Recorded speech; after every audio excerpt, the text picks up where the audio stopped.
देखिए न्यून इलेक्ट्रॉन वाले यौगिकों का स्टेबिलिटी, ये तो स्पष्ट है कि हर अणु परमाणु को अपने स्टेबिलिटी के लिए 8 इलेक्ट्रॉन चाहिए। तो ऑक्टेट रूल में देखते हैं कि 8 ही चाहिए, और यहाँ 8 से कम है, यानी कि ऐसे मॉलिक्यूल को स्टेबल नहीं होना चाहिए। लेकिन ऐसे मॉलिक्यूल भी स्टेबल होते हैं। अब इनकी स्टेबिलिटी को एक्सप्लेन करने के लिए, इनके स्थायित्व को व्याख्या करने के लिए दो सिद्धांत दिए गए हैं ना। पहला कहा गया अनुनाद सिद्धांत,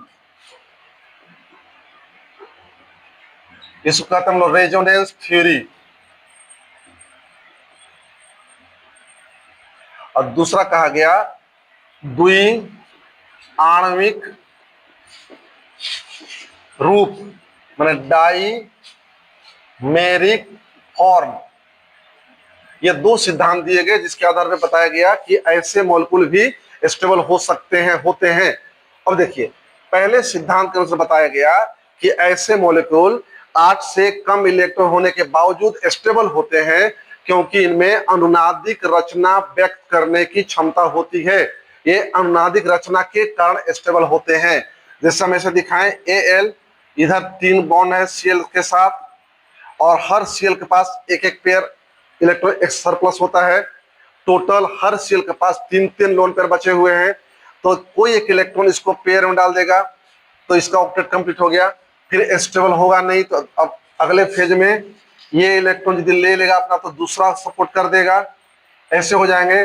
तीसरा यदि ऐसे होगा तो ये थर्ड से सपोर्ट कर देगा ऐसे।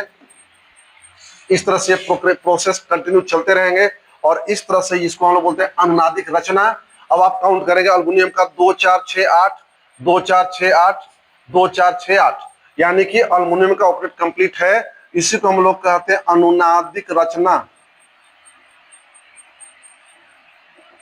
मैंने एक बात स्पष्ट है, आप कह सकते हैं कि न्यून इलेक्ट्रॉन वाले यौगिक स्टेबल होते हैं, अस्थायी होते हैं, क्योंकि इनमें अनुनादिक रचना व्यक्त करने की क्षमता होती है और ये अपना अष्टक पूरा कर लेते हैं। ठीक है। अब देखिए यदि हम बाद में देखा गया, ये इस सिद्धांत को हम लोग प्रायोगिक तौर पर स्पष्ट नहीं कर सके, इसमें कुछ त्रुटि रह गई, क्योंकि पाया गया बाद में कि अल्युमिनियम क्लोराइड वास्तव में AlCl3 के रूप में नहीं, इसके रूप में नहीं, बल्कि Al2Cl6 के रूप में पाया जाता है।